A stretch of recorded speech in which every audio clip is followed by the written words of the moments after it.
잠깐 적고 언급하실 거는 계속 언급을 하셔도 상관없습니다. 그럼 야권으로 넘어가가지고 현재 이렇게 김상곤 혁신위가 이제 어제 1차 혁신안을 중앙위원회에서 이제 그래서 처리가 됐습니다. 지금 뭐 혁신 통합 가지고 굉장히 내부적으로 부글부글 끓는 상황인데 이쪽 부분들은 어떻게 이제 바라보고 가야 될 것 같습니까? 1차 혁신안이 뭐 통과되기는 됐는데 별을 큰 의미를 부여하기가 좀 어려운 그런 상황인가 생각합니다. 혁신위가 저는 이대로 간다고 하면은 사실상 혁신적으로 좀 실패하는 쪽으로 갈 수밖에 없는 거 아닌가.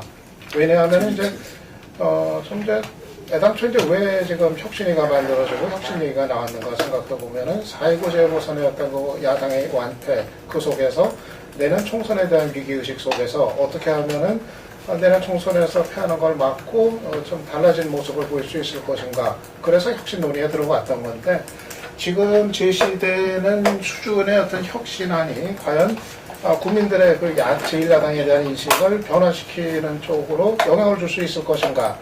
저는 대단히 어려운 내용이다. 그렇게 생각합니다. 물론 지금 좀 민감한 문제들이 좀 뒤로 이제 일단 좀 넘겨지긴 했지만은 뭐 9월에 한다고 하지만 그것까지 포함이 된다 하더라도 역부족이 아닌가 생각이 드는데 저는 기본적으로 지금 혁신안들이 자기들의 어떤 관심사, 그러니까 야당 정당 내부의 관심사에만 초점들이 맞춰져 있고 국민의 눈높이에서 봤을 때 그러니까 정말 야당이 달라지는구나 이거를 피부로 느낄 수 있는 내용들이 지금 사실상 다 지금 방치가 돼 있다. 그래서 정작 지금 혁신의 핵심은 놓치고 그리고 정당 내부에서 자기들끼리만 관심이 있는 문제에만 지금 초점이 맞춰져 있다. 이게 이제 기본적인 관계 아닌가 생각이 듭니다.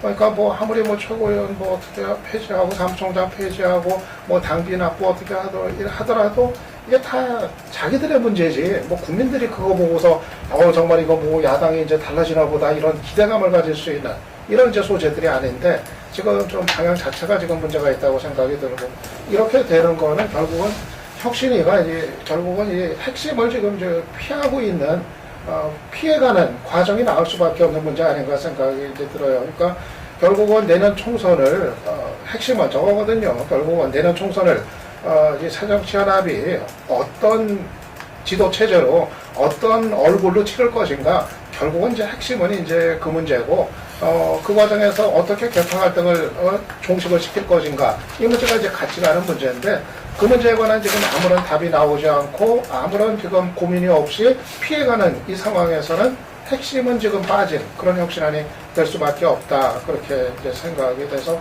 저는 이렇게 혁신위 활동이 이렇게 계속 이제 간다고 했을 때 막상 그 혁신 작업이 종료가 된다 하더라도 뭐 국민의 어떤 그 지지를 얼마만큼 넓힐 수 있을지 의문이고 과연 이것이 이런 혁신이 내년 총선과 무슨 관련이 있을 것인가 저는 좀 기본적인 한계가 있다 이렇게 지적을 합니다.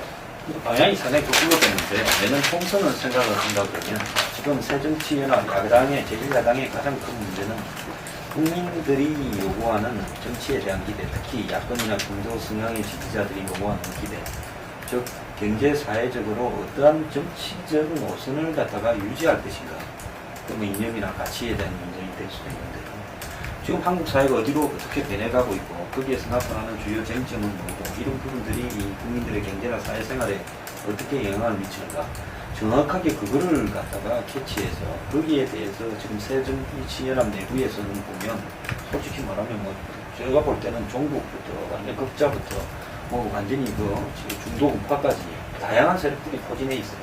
그래서 당의 노선이 갈지자로 왔다 갔다 하면서 뭐 대표가 되면 우행보를 했다가 실제로 또 뭐 당에서 이야기하는 내용은 자행보로 갔다가 이러기 때문에 경제, 사회, 그 다음에 또 뭐 대북, 이념적인 부분 이런 부분들을 어떻게 정리할 건가를 그걸 한번 정리를 해가지고 국민의 눈높이에 맞게 내년에 선거에 내걸 무슨 부분을 예를 들어서 먼저 정리하는 것이 핵심이었다고 보는데 그리고 당은 그 노선에 대해서 투표를 해서 의원이나 중앙위에서 다 받아들여야 되는 거죠.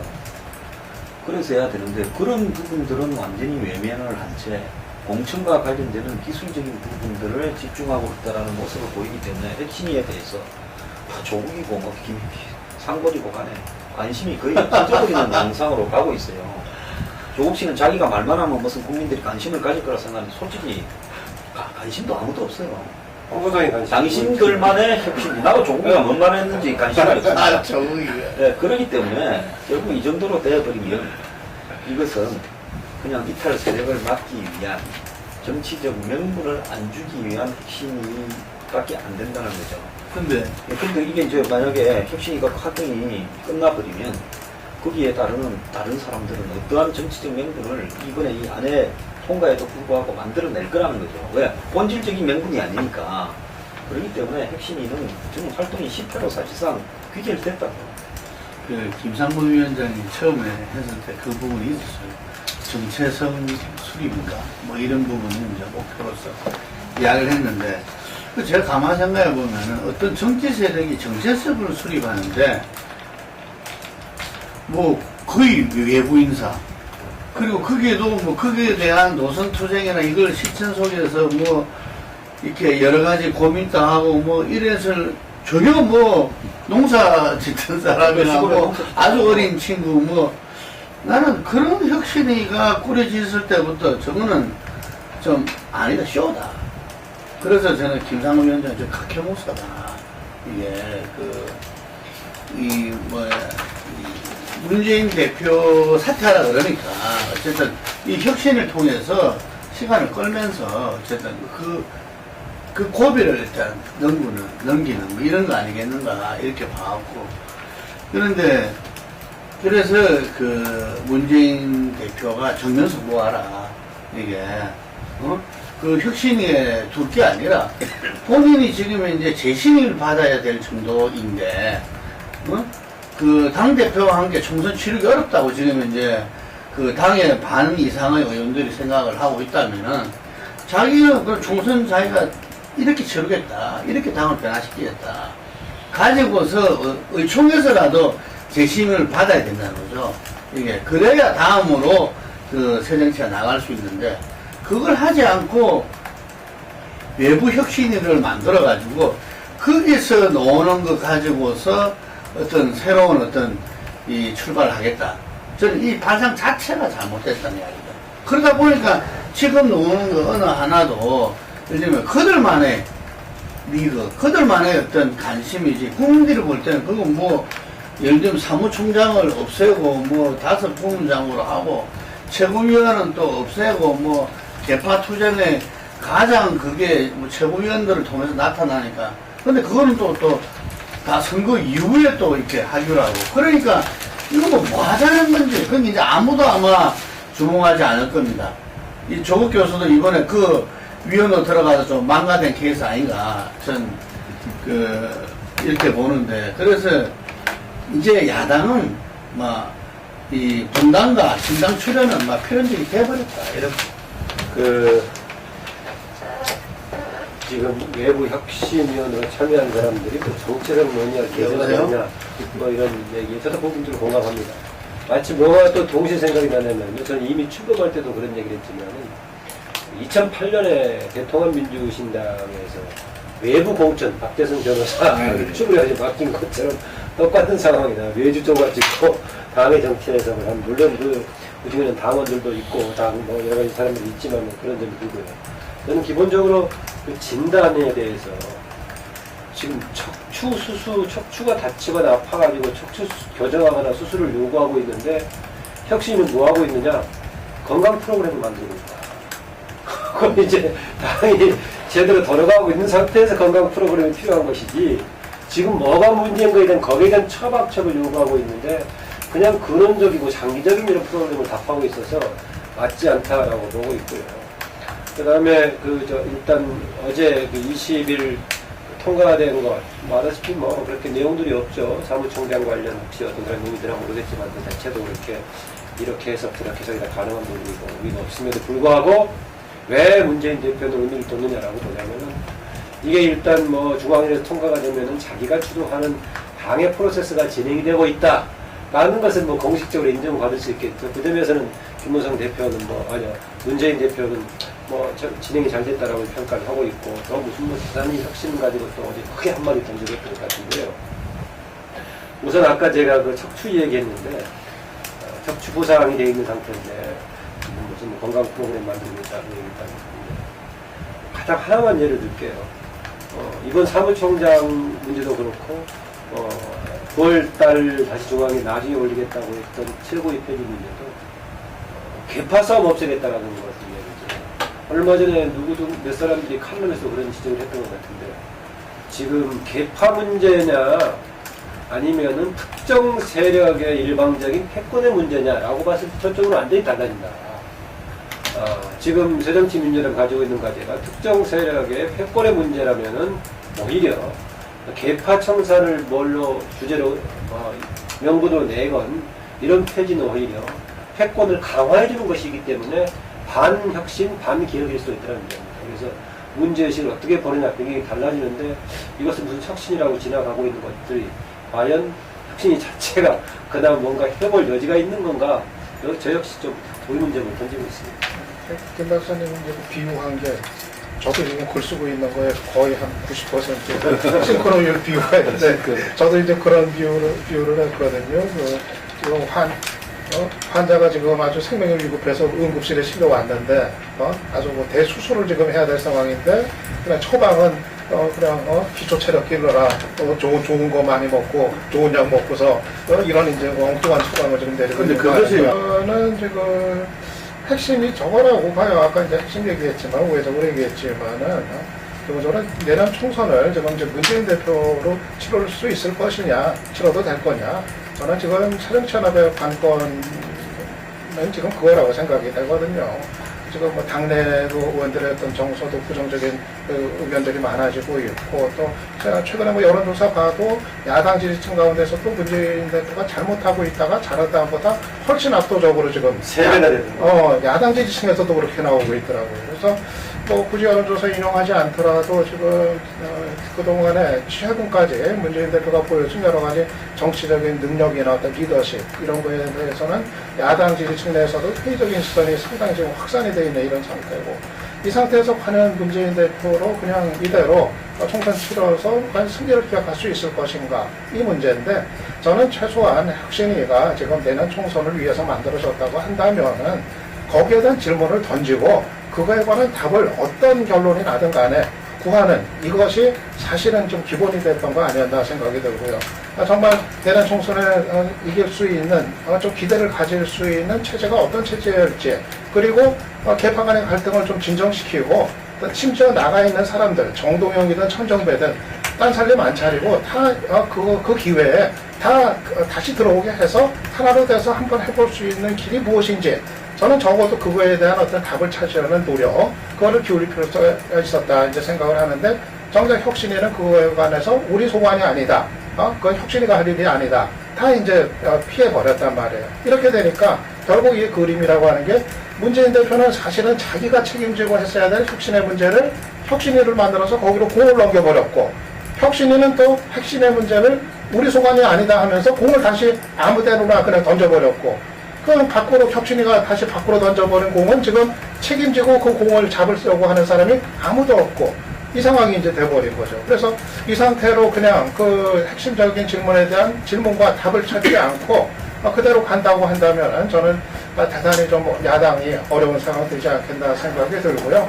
저는 이런 거 저는 그냥 이 꺼내기가 뭐 조심스럽긴 하지만은 차라리 문재인 대표가 결단을 내려가지고 대표직에서 사퇴를 하겠다는 뜻을 밝히고 그리고 그 대신 정말 손학규를 뭐 3고초례 아니라 10고초례 해서라도 어떻게든 정말 그 사심 없이 해가지고 그 충정을 전해가지고 총선을 맡아달라 이런 식으로 좀 끌어들여 가지고 그래가지고 하면은 저는 차라리 그 친노 비노의 어떤 그 개파 간의 갈등도 어느 정도 진정시키고 나가 있던 사람들도 좀 다시 들어올 수 있는 그런 명분이 또 가능하고 좀 이를테면 어떤 그런 식의 뭐 예를 들어서 이제 손학규 예를 들었지만은 그런 식으로 좀 어떤 큰 흐름의 반전을 가져올 수 있는 그런 결단을 문재인 대표가 좀 자기 희생적인 모습을 보이면서 또 그런 어떤 새로운 판짜기를 주도하면서 자기가 물러나는 이런 모습을 보였을 때 저는 그거는 문재인 대표한테도 계속 살아남을 수 있는 동력이 된다고 보거든요. 총선 이후에 대선을 내다본다고 했을 때 문재인 대표도 총선을 패배해가지고 그 책임으로 완전히 그냥 아웃이 되느니 그렇게 어떤 좋은 모습을 보이고 야당 승리에 좀 기여를 했을 때 대선을 기약할 수 있는 거고, 그러니까 저는 그런 게 이럴 때면은 그런 어떤 결단이 정말 다 같이 살 수 있는 윈윈의 어떤 그 길이 될 수가 있는데 전혀 그런 것들을 이제 눈을 돌리지 않는 문재인 대표도 그렇고 혁신이도 그렇고 그게 참 이제 답답한 거죠. 제가 애초에 재보선 이후에 어떤 이런 문제가 터졌을 때 이거는 분당의 길로 갈 수밖에 없다.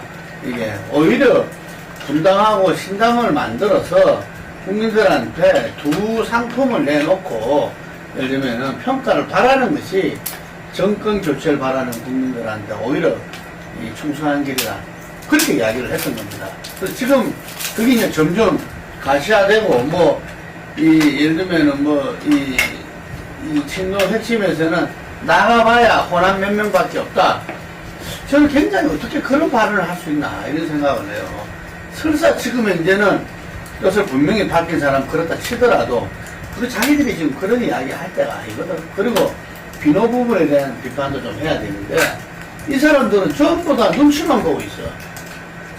아니 이게 단순하게 자기 공천을 갖다가 위협받는 걸 갖다가 새로운 당을 만들어서 공천 100% 공천만 받으면 뭐해? 예를 들면은 그 야권 분열로서 떨어져 버리면은 공천만 받으면 뭐 하냐고. 이게 정말 새로운 정치 세력으로서 국민적 지지를 받아서 국민에 의한 단일화로서 예를 들면 야권 세력이 어떤 새롭게 되는 모습을 보여주고 그게 자기들이 이 지민사 대천명을 해야 될 건데 아니 지금 눈치만 바라보고 있으면서 아무것도 준비하고 안 있으면 어떡하냐는 이야기죠. 이게 그래서 비노철법은 제가 그랬어요. 이게서 정말 이 시점에서 본인들이 할 일을 갖다가 9월 말까지 혁신이 결과만 바라보겠다. 이게 무슨 헌법 피가하는 국회의원의 모습이냐. 지금 전부 다 나서라. 자기가 생각할 때는. 근데 지금 계속 지역에서 그냥 행사 일정만 이게 해가지고 말이죠. 밑에 표다지만 하고 있는데 수도권에서 그거 해봐야 마찬가지일 거야. 그게를. 자기도 다 알아요. 그거를. 그래서 본인들이 생각하는 거 당에서는 혁신으로 해서 그거 한다 할지라도 자기들이 그런 어떤 이 공론과 토론과 이런 걸 해가지고 직접적으로 국민과 부딪히고 말이죠. 아까 말한 그 정체성 확립도 자기들끼리 도저히 이 정도는 돼야 같이 간다. 이거 외에는 좀 곤란하다.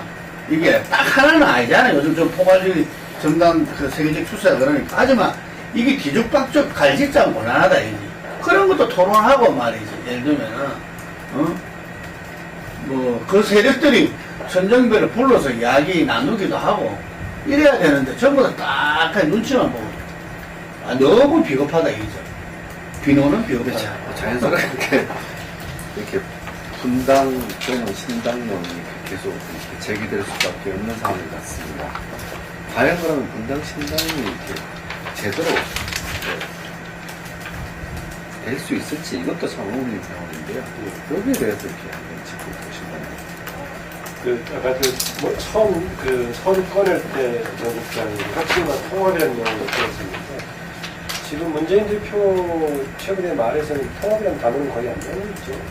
안 좋겠습니다. 네, 통합이라는 말은 안 나오고 있는데 두 가지 점에서 전진할 수 있겠어요. 하나는 지난번에 비공식적으로 유출된 대표의 편집 문건 같은 거 지금 다른 별 문제가 없는데 친노라고 공격하는 사람들은 자기들의 기득권 지키기 위해서 다 흔들기를 하고 있다라는 입장이 사실상 계속되고 있는 것 같다. 이런 그 가운데서 그러면 문재인 대표가 기대하는 혁신의 역할이라는 것은 시간을 끌든 않는 뭘 하든 간에 흔들게 하는 사람들한테 긴 빼 기르는 것 빼놓고는 별 역할을 기대하기 어려워. 만약 그거라면 그게 하나 있고 제가 통합이라는 단어가 좀 많이 빠졌다는 얘기는 뭐냐면 밖에서 신당의 필요성은 여러 때 못지않게 강하게 제기되고 있지만 대권 주자를 포함해서 뚜렷하게 구심점이 될 만한 사람들이 보이지 않는다라는 거죠. 현실적으로 또 움직이는 사람들은 상당히 중진 이상, 거기에 따라서는 뭐 원로급에 해당되는 사람들이 움직이고 있어서 과연 그게 새로운 세력의 중심이 될 수 있을까 의혹도 사람들이 제기하고 있고, 그러다 보니까 오히려 역설적으로 밖에 나갈 벌거지가 없다는 생각을 문재인 대표가 하고 있지 않는가.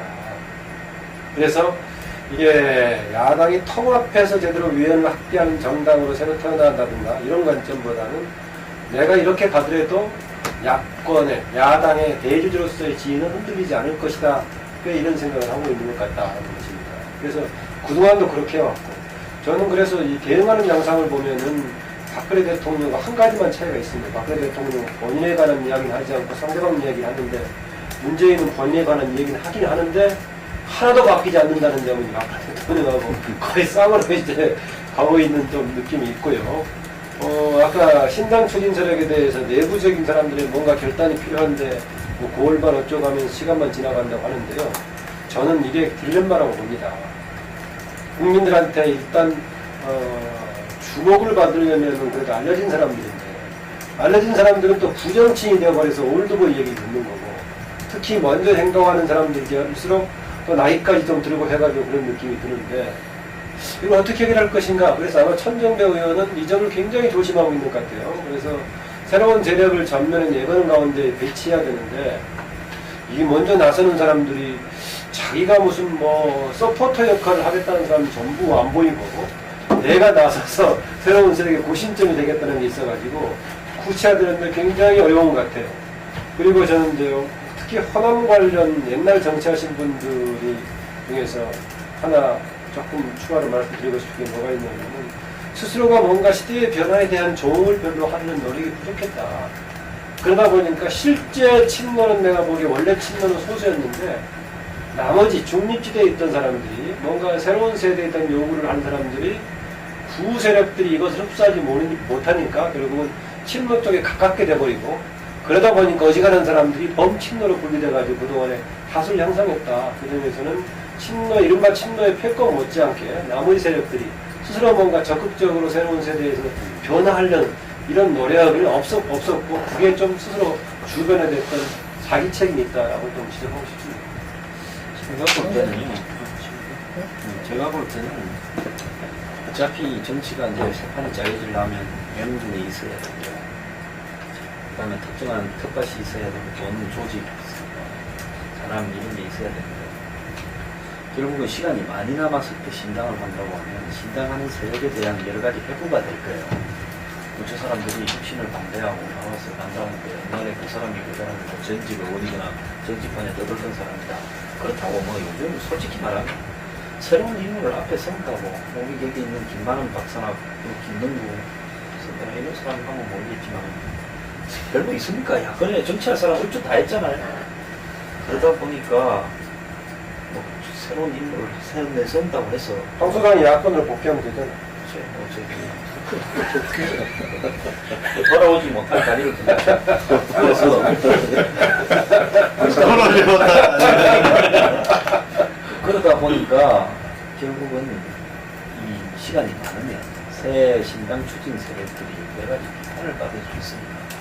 그제 공개된 천정배의 신당 추진이 일정도 S2불로 시간을 1월달까지로 잡은 거라고 보고 있어요. 그럼 생길까 안 생길까의 부분에서는 저는 100% 생길 거라고 보고 있습니다. 왜 그런가 하면 호남 정서가 어떤 형태로든 새정년을 달고 가는 것보다 새정년을 달지 않았을 경우에 표가 더 나올 가능성이 있다는 식으로 되어가고 있고, 지금 몇 달 사이에 혁신위 발표나 친노의 지도부의 교체가 안 그러면 황골탈퇴가 이루어질 가능성이 없기 때문에 선거에서 가능성이 높은데 왜 사람들이 당을 안 합니까? 당을 하는가 안 하는가 아니요. 가능성만 높으면 여기 있는 4명이 다 선거 출마할 수도 있어요. 그렇기 때문에 가능성의 문제 부분이라고 봤을 때는 신당은 100% 있습니다.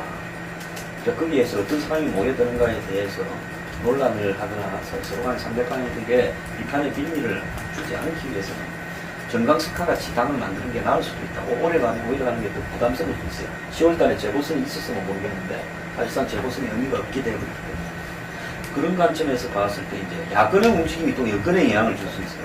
야권에서 만약에 판이 2개나 3개로 지금 뭐 정의당까지 흡수가 불가능하다고 보면 2개나 3개로 쪼개져 있다면 결국은 여권에서도 지금 가고 있는 이 임시 봉합된 움직임에서 저쪽도 확실히 쪼개져서 선거가 저런데 우리도 쪼개져서 결국은 여기에서 다수를 총선에서 점해버리면 나중에는 흡수가 가능하지 않겠는가. 야권도 그러지 않겠습니까? 이번에 예를 들어서 새정면하고 새로 만들어진 신당 이 부분이 총선에 가서 뭐 호남 민심이 표를 갖다가 두 개 다 비슷하게 나눠줘서 의석수가 비슷해지면 모르겠지만은 한쪽으로 기운다고 나머지 한쪽이 흡수되죠. 여권도 마찬가지로 분열된다 하더라도 총선을 치르고 난 뒤에 친박 친이 중에서 이긴 쪽으로 흡수될 가능성이 있다고 봅니다. 그렇기 때문에 이 흐름이 야권의 흐름이면 나중에 이제 여권의 흐름에도 영향을 미치는 식으로 작용하면서 갈 가능성이 있다고 보는데요. 이제 여기서 중요한 것은 이렇게 이제 다당제로 선거를 치르는 부분이 국민의 선택에서 유용한가 하는 부분에서 봤을 때 지금 여권은 여권대로 야권은 야권대로 내부적으로 합리적이고 민주적인 절차에 의해서 예를 들어서 대선 후보를 정리하거나 내지는 당 내부에서 이 민주적인 절차에 의해서 민심을 반영하는 부분이 없기 때문에 오히려 이런 식으로 총선을 통해서 국민들이 어느 한쪽에 손을 들어줌으로써 거기서 이긴 세력이 여야의 주도권을 잡아가는 것이 오히려 정말로 민주적인 방법일 수도 있다고 보고 있습니다. 그렇기 때문에 이런 부분들을 부정적으로 바라볼 필요는 전혀 없다고 보고요. 어차피 대선에서는 1대1 되지 않겠습니까? 야당의 분당이 이게 대단히 사실 어려운 문제이고 그리고 또 저는 기본적으로 이제 바람직하지 않은 일이다 그렇게 생각을 해요. 지금 이제 상황에서는 어떻게든 기 가능한 말 하자면 내년 총선, 대선은 물론이고 내년 총선도 분당이나 분열보다는 단합의 기운이 오히려 더 강화된 속에서 선거가 치러져야 되는 거 아닌가. 그렇지 않고서는 지금 야당이 좀 어떻게 기약을 해볼 수 있는 길이 없는 거 아닌가 생각을 하고요. 분당이 됐을 때, 글쎄 이제 뭐 호남 지역은 뭐 상관이 없다고 하겠지만은 호남 이외의 지역, 특히 뭐 수도권 지역에서는 아무리 그때 가서 뭐 민박해가지고 그 연대하고 어떻게 뭐 한다 하더라도 그 과정 자체가 야권의 전체적인 어떤 체력을 상당히 이제 뭐 소진시키고 상당히 불리한 그 환경으로 갈 거는 뭐 불을 벗으시지 이제 뻔한 일이어서 저는 어떻게든 지금 새정치연합의 분당으로 치닫지 않도록 좀 문재인 대표나 이 혁신이가 그 역할을 좀 해주기를 계속 이제 기대를 하고 좀 지금도 아직까지 주문을 오늘도 이제 뭐 하고 있는 건데 그런데도 뭐 요지부동의 어떤 상황에서 그러면은 그 상황에서 그러면 또 뭐 도리가 없으니까 분당하겠다고 신당하겠다고 나서는 사람들 또 막을 길은 또 이제 없는 거고 그렇게 되면은 결국은 뭐 누구도 원치 않았던 어떤 뭐 분당, 신당, 뭐 탈당 이런 게 또 이제 이어지는 이제 상황이 될 수밖에 없는 게 되는 건데요. 근데 문제는 이제 신당도 이게 참 이제 구심의 문제가 이제 따른단 말이에요. 기왕에 뭐 분당하고 뭐 신당 만들어지면 차라리 그 역할을 할 수 있는 뭐 이후를 기약하면서 의미 있는 또 신당이 어떤 또 될 필요성이 이제 있는 건데 지금 뭐 신당 얘기도 뭐 여러 갈래가 나오고 있는데 대체로 보면은 그냥 이제 올드보이들이 그냥 이미 정기 은퇴 한 줄 알았던 사람들이 갑자기 나타나가지고 뭐 신당 얘기하고 이런 이제 그림이 되고 있으니까 그런 신당이 또 얼마만큼 국민들한테 이게 인정을 받을 수 있을 건가 또 이제 회의적이란 말이에요. 그래서 그렇기 때문에 이 신당도 정말 지금 새정치연합대에 있는 비중 있는 정치인들이 움직이지 않는 한에 있어서는 얼마만큼 무게가 실리는 신당이 될 수 있을 것인가. 근데 지금 뭐 비중 있는 정치인들은 지금 상황에서 선거를 앞두고서 또 탈당을 하고 뭐 신당에 뭐 또 신당에 나서는 거 이런 선택을 또 쉽사리 하지는 뭐 않을 거로 예상이 되고요. 그렇게 보면은 전체적으로 제가 우려하는 거는 결국은 다 그냥 막 쪼개지고 나갈 사람 나가고 또 남을 사람 남고 그러면서 그냥 다들 엉거주춤하고 죽도 밥도 아닌 그런 상태에서 이 총선을 맞게 되는 이런 상황. 저는 그게 이제 뭐 가장 지금 우려가 되는 대목가 아닌가 생각을 합니다. 예. 여야 정부 이제 총선을 앞두고 이제 극심한 이렇게 정치 변동 상황에 있는 것 같습니다. 이런 상황은 앞으로도 이제 계속 변화 국면을 지켜볼 계제고요. 당장 이렇게 최근에 이제 문제가 됐던 국가정보원 해킹, 이탈리아 해킹 프로그램부터 이제 해킹 프로그램을 구매를 했는데 여기까지는 다 이제 팩트인데 그 위에 용처, 사용처를 어떻게 했느냐를 가지고 지금 이제 굉장히 논란이 심합니다. 아직 구체적으로 이렇게 뭐 이것이 팩트가 드러난 상황은 아닌데 정황만 쭉쭉 뭐 언론을 통해서라든가 아니면 이제 위키리커스의 어떤 이메일 정보를 통해서 이제 조금씩 이제 나오고 있는 상황입니다. 어쨌든 이제 국내 사찰 노역이라는 게 한번 불거졌으니 이것이 이제 8월달 정도에 영향을 미칠 걸로 보이는데 뭐 여기에 대해서 잠깐씩 뭐 생각들 한번 말씀해 주십시오. 이게 야권의 기회가 야권 내부에 현재 내부 의심보다 원심력이 강화되고 분당에서 이들이 곳곳에서 8개 사가 된다고 이야기하고 있는 정도로 이런 상황에서 문재인 진보 지도부는 비대위나 핵심위원을 다 거절하던 안철수 의원이 국민정보지키기위원회라는 위원장으로 앉히면서 내부 수습을 할 수 있는 찬스라고 생각하면서 공세를 좀 끌고 갈 거고, 지금 국정원 그 담당 과장 직원이 자살을 했고 일부 삭제했다는 내용을 국정원은 100% 복구 가능하다 하는데 야권은 그래도 어려울 거다 이렇게 이야기하고 있기 때문에 이 일의 결말은 여태까지 이런 유의 사건이 있을 때는 뻔한 결론으로 갈 겁니다. 결국은 나중에 야권은 국정원이 일부를 삭제했다라고 주장할 거고, 국정원은 자료를 다 요구 기록을 프로그램을 다 보여줬다. 거기에 보면 국내 국민은 외국인은 없었다.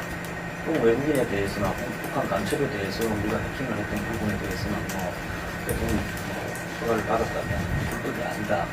이렇게 이제 진행이 돼가면서 결론 없이 갈 가능성이 커요. 여기에서 이제 야권은 내국인 사찰했다라고 하면서 뚜렷한 어떤 증거를 제시하지 않은 채 IP 138개라는 것도 별 의미 없다는 게 나오고 있지 않습니까?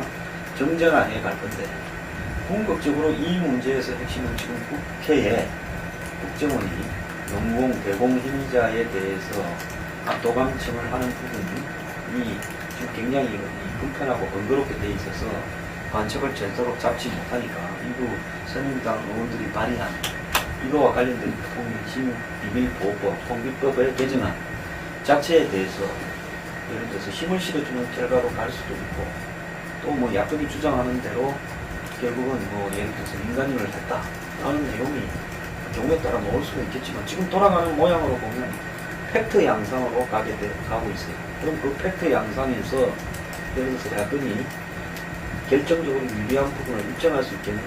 저는 불가능하다고 봅니다. 안철수 의원이 이 컴퓨터 IT 보안 전문가다라고 했습니다. 안철수 의원이 보안 전문가로서 할 수 있는 부분은 팩트에 기초한 부분인데 지금 새로운 팩트가 틈비에 터져 나오지 않는 이상 지금까지의 부분을 가지고 예를 들어서 이 부분을 민간인 사찰을 했다라고 입증을 할 수 있을 거냐? 쉽지 않은 부분이라고 봅니다. 항상 야권은 이런 류의 사건이 있으면 굉장히 야권 지지자들이나 이런 사람들은 흥분하고 이 사건이 뭔가 정권의 결정타가 될 거다. 옛날에 성안종 때도 그랬고, 국정원 직원 댓글 때도 그랬고, NLL 문제 때도 그랬고, 그렇게 기대하지만 결론은 그렇게 흘러가지 않았거든요. 3인방 지라시도 그랬고. 그렇기 때문에 이 문제가 제가 볼 때 앞으로 한 2, 3주 정도에 여러 가지 공방을 하다가 가져는 보겠지만 이 문제가 기존의 정치판에 큰 영향을 미치거나 더 나아가서 결정적으로 박근혜 정권이 이 문제 때문에 타격을 받아서 방향이 흐트러지는 이런 상황은 되지는 않을까. 저는 최근 국정원 직원 임무시 저자리 문제 좀 가닥을 잡아간 일이 방해가 됐다고 봅니다. 여야간에 어느 방법을 하든 국회 차원에 불러가지고 청문회 등을 통한 사전조사를 하든 아니면 현장 방문을 먼저든 간에 어느 쪽이든 동시에 하든 간에 가닥을 잡아가는 쪽이 가능성이 있었는데 자살위기에 터지면서 오히려 의혹까지 만들어줘가지고 문제를 좀 더 복잡하게 만들었다고 생각합니다. 어제까지만 해도 거기 이제 해킹팀하고 거래를 했던 35개 국가 중에서 유일하게 한국만 지금 야당이 것을 정쟁화시켜서 안보를 가지고 공격하고 있다라는 주장이었죠. 야당 쪽에서. 그랬는데 어제 사실은 큰 나라들에서도 미국에서도 문제가 제기됐고 EU에서도 문제가 제기됐고 사이프러스에서는 그 정보 수단이 교체가 되기도 했고 문제가 있다는 것들을 하면은 조금 상황이 달라지고 있다는 거고, 저는 이건 나올 때마다 정쟁으로 삼지 말라라는 얘기를 자꾸 하고 있는데, 저는 정쟁을 장기적으로 장기화시키지 않는 가장 주요권을 가지고 있는 게 누구냐라고 보자면 저는 정부 여당에 있다고 봅니다. 이것을 바로 정쟁거리가 안 되게끔 정면으로 해결을 해버려야 되는데, 계속 이것을 정쟁하지 말라고 하면서 오히려 경쟁을 재생산하는 그런 방법에 대한 야당의 뭔가 시전이 필요합니다. 제가 사실 초기에 이 문제를 여당에 필요합니다. 여당 의원들한테 제가 그 문제를 초기에 대응했는데 제 의견을 반영해서가 아니라 비교적 다른 때에 비해서는 조금 이제 일찍 조기에 대응했던 이런 측면이 있긴 한데 현재 저는 이후의 대응 과정에서 그게 필요하다고 봅니다. 그래야만이 반복적으로 우리 국가기관이 가지고 있는 불신 부분을 어느 고리에서든가 조금씩이라도 조금 이제 신뢰감을 높일 수가 있었는데 맨날 이런 식으로 반복할 것인가 라고 생각한다면 이것을 불필요한 정쟁으로 가지 않게 하는 데는 그건 뭐 여당의 역할이 굉장히 중요하다는 생각하고 있습니다. 뭐 국정원 직원의 자살하고 뭐 상관없이 이 해킹 의혹에 대한 진상규명은 이제 별개로 오히려 그 자살의 경위에 대한 어떤 의문까지 이제 더해가지고 철저하게 진상을 밝히는 건 이제 뭐 당연한 일아닌가 생각이 들어요. 이게 뭐 어떤 그 소수에 국한된 문제가 아니라 이건 전 국민의 문제가 될 수밖에 없거든요. 전 국민의 어떤 그 정보인권의 이제 문제. 뭐 국정원은 뭐 그런 일 없다고 하지만은 뭐 지금 국민들 입장에서는 정말 뭐 국정원이 정보기관이 언제든지 마음만 먹으면 내 휴대폰을 다 들여다볼 수 있구나. 항상 이 불안 어떤 그런 피해의식 이거를 갖고 살아야 되는 상황. 이거를 막기 위해서는 정말 그동안의 어떤 그 실상이 어땠는지 제대로 규명을 하고 확인을 하고 그리고 어떤 제도적인 그런 방지 대책 이것도 마련하고 이건 뭐 당연히 이제 있어야 될 그런 일이라고 이제 생각이 돼요. 그래서 저는 특히 그 국정원이 뭐 직원일동 명의로 해가지고 뭐 집단행동식으로 해가지고 마치 어떤 그런 요구들을 마치 뭐 국정원을 어떤 흔드는 어떤 그런 불순한 어떤 움직임으로 몰고 가는 거 이거는 정말 그 집단행동 자체가 책임을 물어야 될 이런 일이 아닌가 생각이 들고 저는 지금 국정원 어떤 조직을 보호하는 것이 우선이 될 일이 전혀 아니라 정말 어떤 그 국민의 어떤 통제 속에서 이제 국정원이 운영이 돼야 된다는 거 이거를 이제 확인할 필요가 있다 이제 생각이 드는데 문제는 아까 그 황소장도 얘기하신 것처럼 지금 국정원이 이게 무슨 어떤 정말 결정적인 뭐 내부자가 뭐 증언을 하거나 이러지 않는 이상에 있어서는 국정원이 문을 닫아본 상태에서 어떻게 이거를 결정적으로 입증할 수 있는 그 방법이 사실 야당이나 야권 입장에서도 한계가 이제 있어 보여요. 그래서 뭐 국정원에서는 뭐 현장 방문 조사 뭐 수용했다 뭐 큰 것처럼 얘기하지만은 뭐 국회의원들이 가서 뭐 눈으로 봐가지고 뭐 그런 무슨 뭐 증거 확보할 수 있는 길이 뭐 현실적으로 뭐 없는 건 뭐 불을 보듯이 뭐 뻔한 일이고 그거를 이제 다 덮고 가는 그런 어떤 그 과정이 될 수밖에 이제 없는 것이고 그래서 이 야당 입장에서도 진상조사한다고는 하지만은 그 입증을 하는 데 있어서의 이제 현실적인 어려움 이런 게 있는데 과거에 보면은 2005년이었나요? 그때 그 국정원 그 김대중 정부 시절에 그 도청 문제 이것이 이제 규명이 된 것도 사실은 그때 노무현 대통령의 이제 그 강한 이제 그 강력한 지시 이게 있어서 검찰이 움직여 가지고 결국은 이제 그게 이제 가능했던 건데 지금은 또 환경이 다르단 말이에요. 대통령이 과연 이것에 관심조차 이제 가질지도 기본적으로 이제 의문이 되는 이런 이제 상황이고 그러면은 이게 결국 검찰한테 기대를 할 수도 없는 거고 야당 힘 가지고 할 수도 하긴데도 한계가 있는 거고 그러면은 남는 게 이제 뭐 특검이라든가 이런 이제 방법밖에 이제 없는 건데 아무튼 지금 뭔가 지금 상황에서는 정 이게 안 된다면은 강제적인 어떤 수사의 어떤 길, 뭐 특검이라든가 이런 방법이 뭐 논의가 될 수밖에 없는 거 아닌가 하는 생각. 아직은 좀 빠른 얘기지만은 그런 생각은 저는 좀 듭니다. 저희는 아직 뭐 정확하게 팩트들이 아직 계속 드러나는 상황인데 그 현재로서는 이게 전국에 이렇게 지금 이 부분에 대한 요청은 금방 말씀하신 대로 그 국정원장이 허락을 내야 국정원 직원 수사가 이루어지고 이런 것 때문에 또 국정원은 대통령 직속기관이니까 대통령이 거기에 대한 입장을 밝혀라. 그래서 지금 우리 모든 부분들이 보면은 항상 대통령이 다 만기 출감을 하고 있고 특히 국정원 같은 경우는 그런 거니까 대통령 입장을 밝히는 대통령이 지금까지 그런 걸 갖다가 밝힌 적이 없죠. 대체로. 그래서 아까 이 여러 사람들이 지금 추정한 대로 이것도 또 그렇게 또 넘어갈 것이다. 그런데 어쨌든 간에 야당이 저는 뭐 당에 지금 수습 뭐 혁신을 하고 있고 또 신당, 분당 여러 가지 이야기 있더라도 할 일은 해야 된다. 이게. 그래서 이 부분들에 대해서 뭐 정쟁 차원이 됐든 뭐가 됐든 어쨌든 국민들이 바라는 어떤 이 기본적인 이 국내 사찰 의혹에 대한 어떤 이 부분에 대해서 좀 강한 야당으로서 제대로 좀 이렇게 해나가야 그 할 일은 하나도 안 하고 저는 가면은 자기들 어쨌든 뭐 이렇게 생존 유지만 급급하다 이렇게 볼 수밖에 없는 거죠. 이게 분발은 좋고 아닙니다. 얘기 나왔지만은 예를 들어서 지금 삭제했다는 자료, 예를 국정원이 이제 그러면 복구를 했다, 100% 복구했다 이런다 치더라도 그거를 둘러싼 논란은 또 계속 따르게 돼 있단 말이에요. 그게 정말 전부냐? 또 부분만 지운 부분 그냥 복구 안 한 부분이 있는 거 아니냐?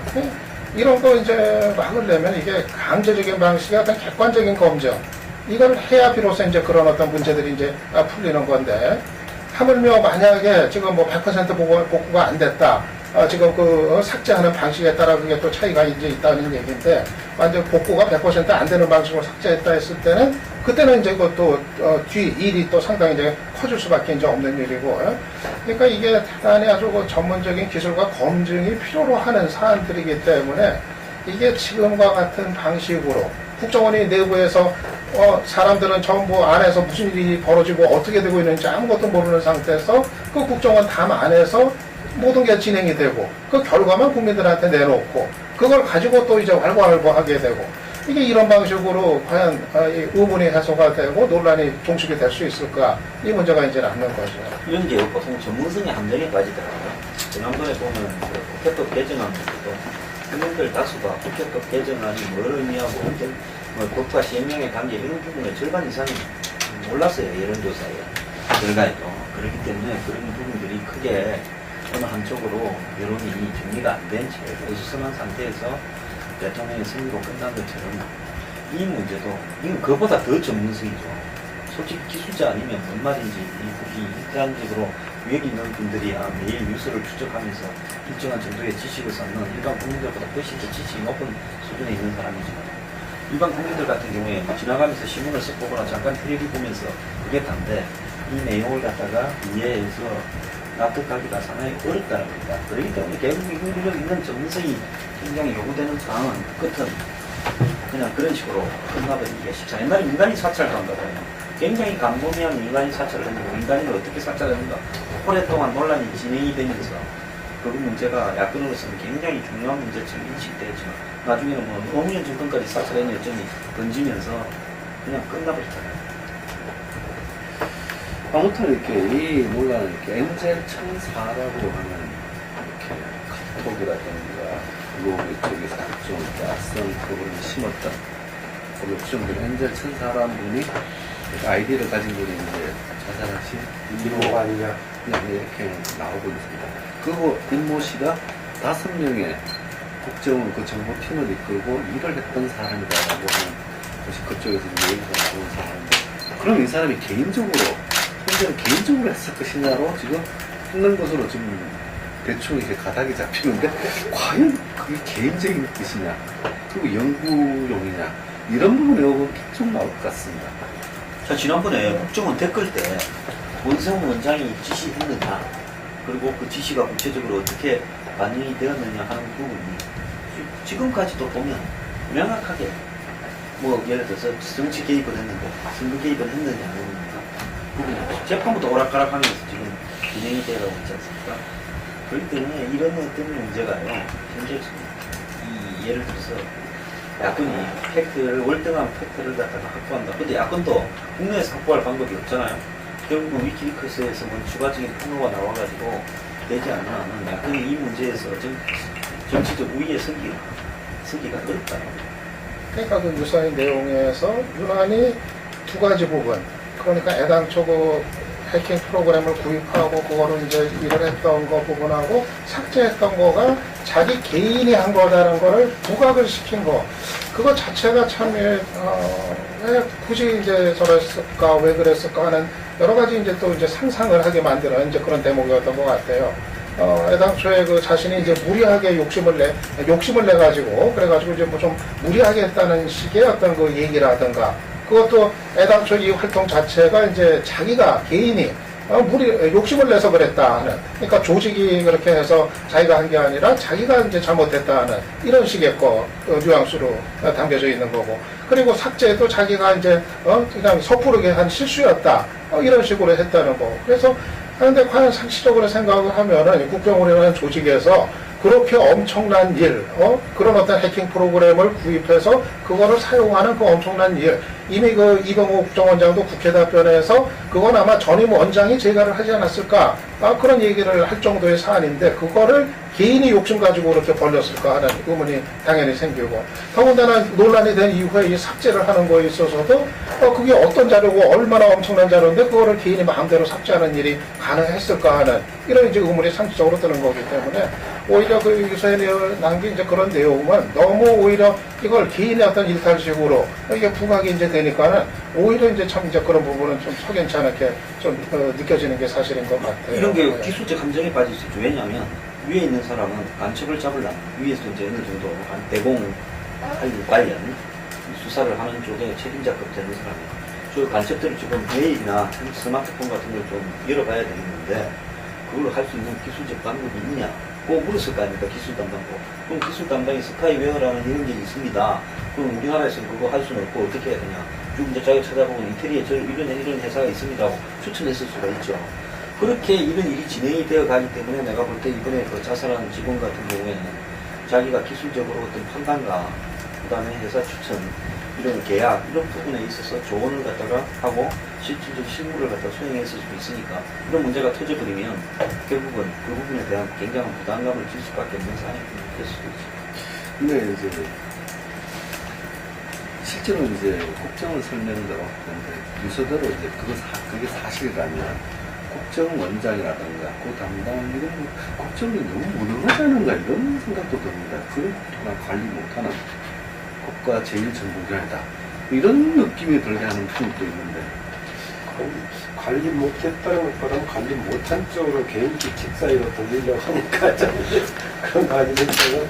그런 점 있는 것 아까 나왔던 그 성곽 위반 관련해서의 책임은 분명하게 이제 지휘체계에서 약간 행위나가 판단이 되겠지만 그것하고 상관없이 지금 지적한 대로 기관장으로서의 책임은 당연히 이런 문제 같은 경우는 기책사유가 될 겁니다. 그래서 법적인 차원에서 성곽법 위반 여부는 본인이 직접 지휘한 게 아니라면 변할 수 있겠지만 이런 일이 불거져가지고 그걸 기관으로서의 문자가 생겼다면 기관장으로서의 입장은 그 책임성을 따라가지 않는 생각입니다. 송호창 의원이 이제 지적한 것은 범법 사유 7가지 법 사유가 있지. 지금 현재 상태에서도 이미 불법을 저질렀다. 그런 부분들에 대한 책임 부분들은 어쨌든 이렇게 물어야 된다. 이런 의견이시다네요. 그렇죠. 그러니까 오랜만에 손창 의원이 나왔네. 정보위원 하고 있어.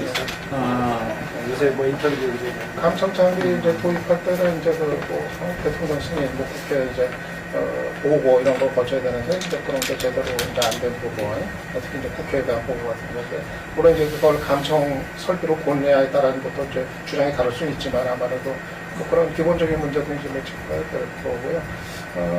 그 진상이 밝혀져야 될 게 이제 많이 있죠. 그러니까는 국정원에서는 이제 아무 문제 없었다 하는 건데, 정말 아무 문제가 있었는지 없었는지를 판단할 만한 과연 객관적인 자료가 이제 확보가 가능할 건지, 같이 확인할 수 있을 건지, 이거부터가 이제 문제가 되겠지만은, 본다 하더라도 또, 기준이 또 다를 수가 있단 말이에요. 이제까지 많이 경험한 것처럼. 국정원 입장에서는 아무개 다 이게 들여다봤다 하더라도 그 사람들 다 종부가 아니냐, 또 다 의심이 있어서 한 거다, 문제될 거 없다, 이럴 수 있는 거고, 근데 그게 국민적인 상식 눈높이에서는 또 완전히 확대된 문제가 있는 그런 경우는 항상 이제 많이 이제 과거에도 겪어왔었던 거니까 그런 부분도 이제 검증이 이제 당연히 이제 돼야 될 거고요. 그리고 이번에 자살하기 전날 감찰이 아주 있었다는 거 아니에요? 그 자살한 그 직원에 대해서 그래가지고 도대체 그 감찰 과정에서 어떤 일이 있었는지,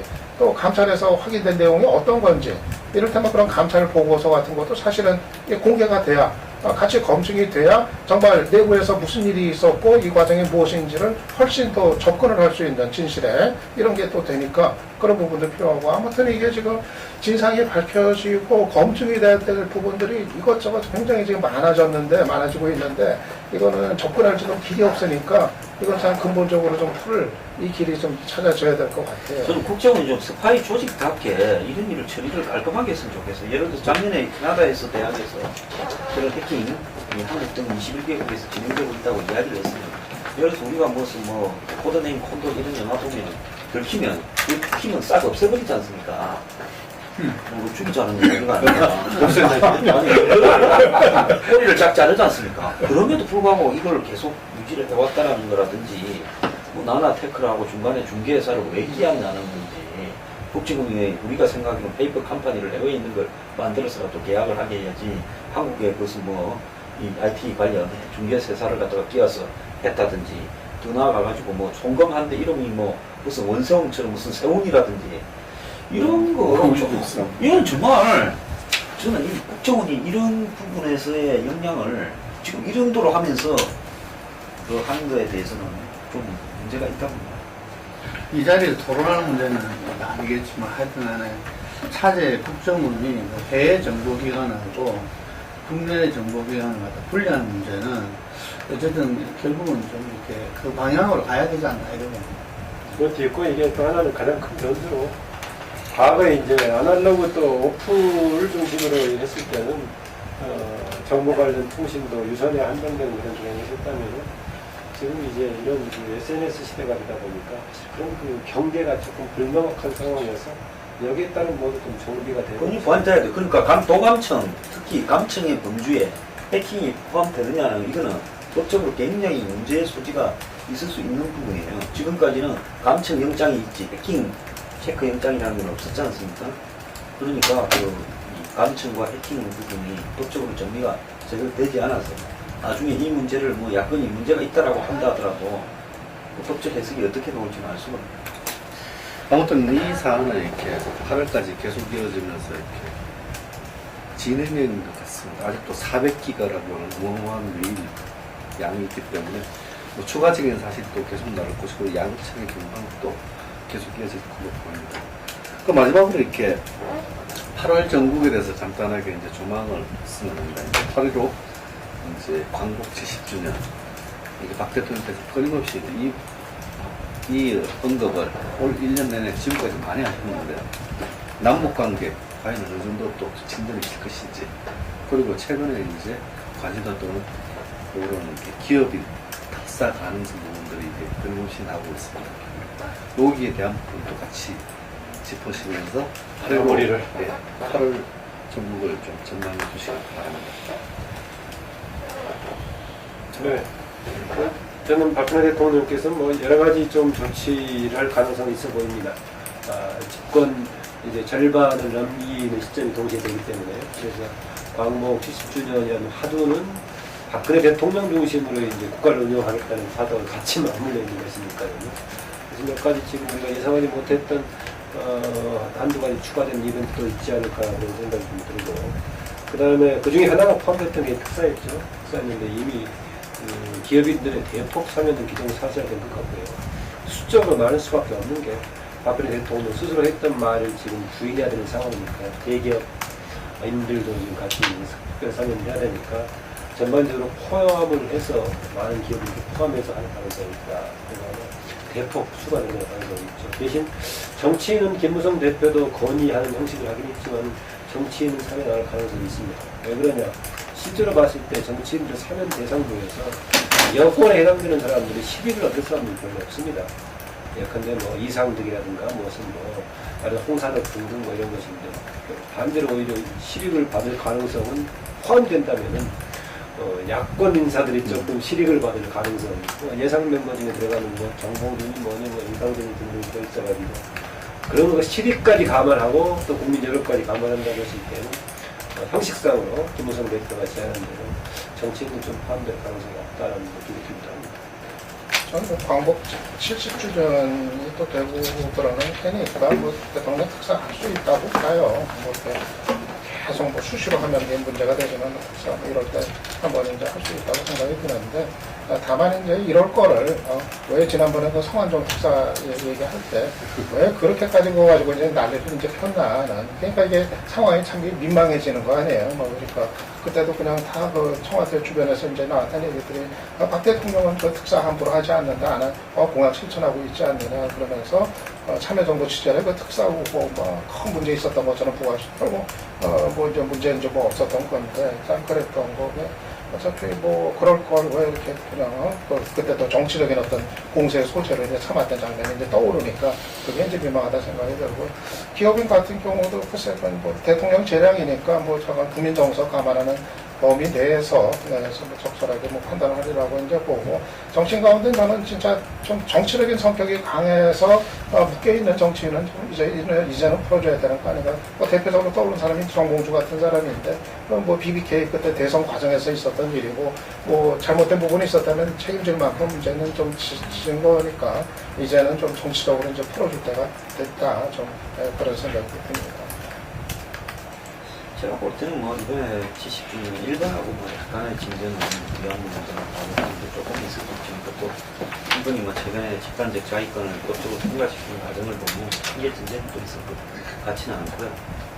그다음에 북한하고 관계는 뭐 최근에 북한이 그 국회의장이 되는 남북 국회의장이라든지 또 남북 개성공단의 공동위 이런 문제에 계속 강하게 나가고 있는 상황에서 또 박 대통령이 7월달에 오바마 회담을 하지 않은 상황에서 깜짝 쇼로서 뭔가 어떤 진전이 있을 가능성은 없다고 보고, 남북 관계는 당분간 좀 더 그냥 이렇게 건조하게 진행이 될 거라고 보고 있고, 대통령은 다만 원칙적인 부분에서 북한에 조금 더 진전된 제안을 할 가능성은 있다, 그렇게 봅니다. 그 다음에 이제 지금 사면 문제에 있어서 우리가 기업인 사면 이라는 걸 솔직하게 따져보면 주가 조작을 했거나 금융 사기를 했다고 회사 망하는 줄 알고도 뭐 CP를 발행했다든지 뭐 이런 거 빼고 실제로 사면해줄 기업인이 얼마나 많이 있는가 따져보면 최태원이 정도고 나머지 사람들은 다 와서 다 활동하고 있어요.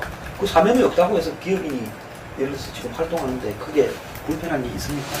그렇기 때문에 뭐 기업인 사면이 경제 활성화와 관계돼 있는 것처럼 이야기하지 말고, 예를 들어서 뭐 대단 기업인들 솔직히 말하면 뭐 이런저런 로비를 굉장히 많이 하는 것처럼 보이는데, 중요한 것은 고용이라도 좀 더 한다든지 뭔가 기여를 해서 돈 있는 사람이 돈으로 때우는 것이 공평한 게 아닌가, 저는 이렇게 봐요. 그래서 기업인 사면이 따지고 뭐 폐강을 시킬 겁니까? 또 들어가 동양그룹을 시킬 겁니까? 다 그 문제가 많잖아요.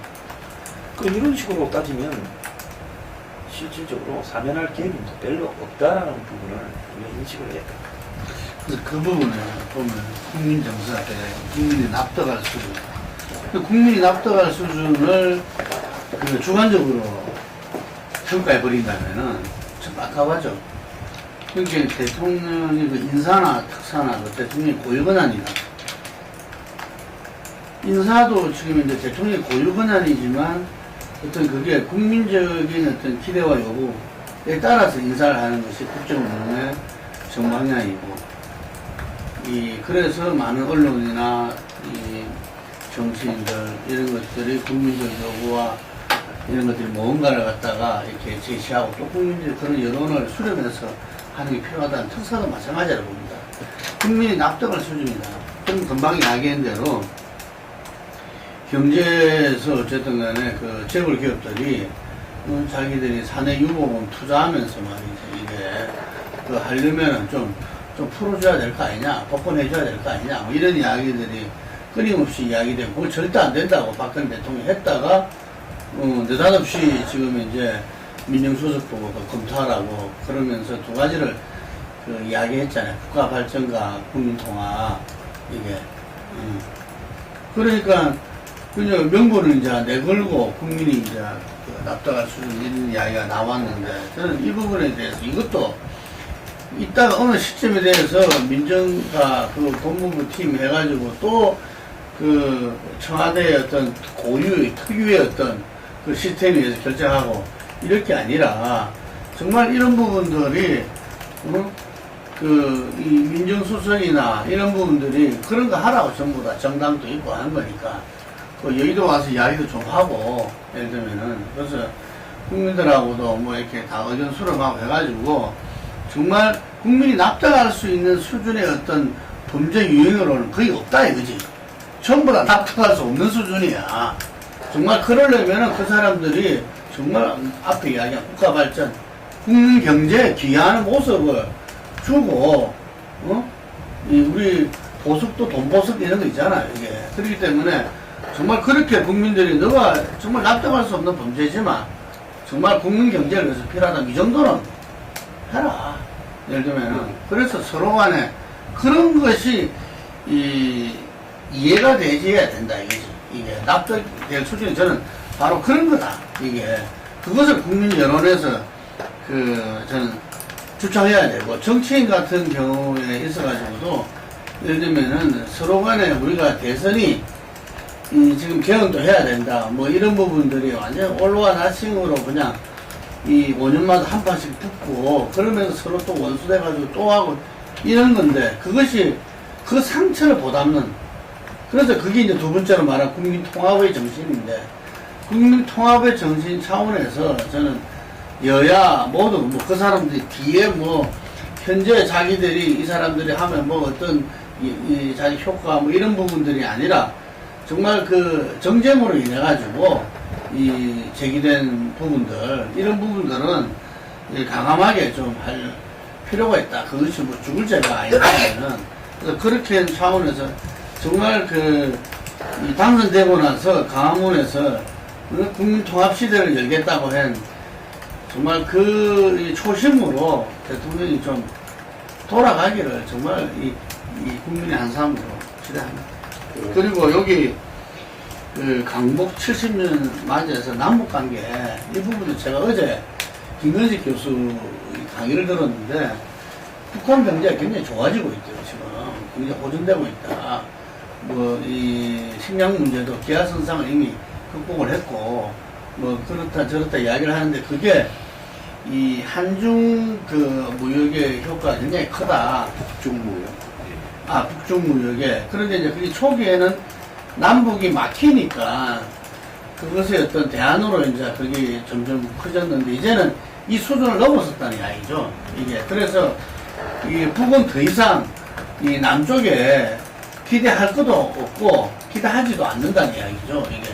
그렇기 때문에 이 남북 관계가 서로가 전부 다 뭐 나몰라라 이게 그런 식으로 지금 이제 전개되고 있고 이 부분은 우리가 어쨌든 간에 명분만 남아있는 오이사 조치를 갖다가 가감하게 하고 어쨌든 이 남북이 여러 가지로 서로 섞이게 해야 된다 이거지. 경험을 통해서든 뭐를 통해서든 어쨌든 거기에서 지금 새로운 어떤 이 경제 중간층들이 성장하고 있다는 이야기예요. 예. 그래서 그럼 우리가 변해야 된다. 우리 정부가 변해야 되고 우리가 그런 것을 하지 않으면은 결국은 이게 생색뿐인 어떤 선언에 불과할 것이다 이런. 김문호 대표가 썼던 말 중에 박필근 영화가 있었어요. 네. 박근혜 대통령이 이제 특사 관련 좀 생각이 바뀌는 분위기를 줬던 것 중에 하나가 원래대로 그렇게 기업인들도 엄격해야 되지만 역차별은 안 된다 라는 얘기를 했었죠. 그런데 사실 가석방에 한정했을 경우에는 뭐 3분의 1 형기라든가 실질적으로 70%라든가 이런 기준이 있지만 나머지 부분에 대해서는 특사 대상에 어떤 요건이 있는 것이 아니기 때문에 특혜는 있을 수 있지만 역차별은 영원 성립이 안 되는 걸 가지고 좀 얘기를 하고 있는 것 같아요. 그리고 이제 우리가 비현실적이니까 제가 언급을 안 했습니다. 일 수도 있기 때문에 얘기를 안 했습니다만 정의화 국회의장이 전절날 했던 내용들 헌법에 정말 바꾸는 게 절실하다. 또 선거제도 바꾸는 게 절실하다는 점을 조금 우리가 당위적인 차원에서는 관심 있게 지켜보면서 힘을 실어주는 것도 필요하지 않을까라는 생각이 듭니다. 좀 덧붙일 말씀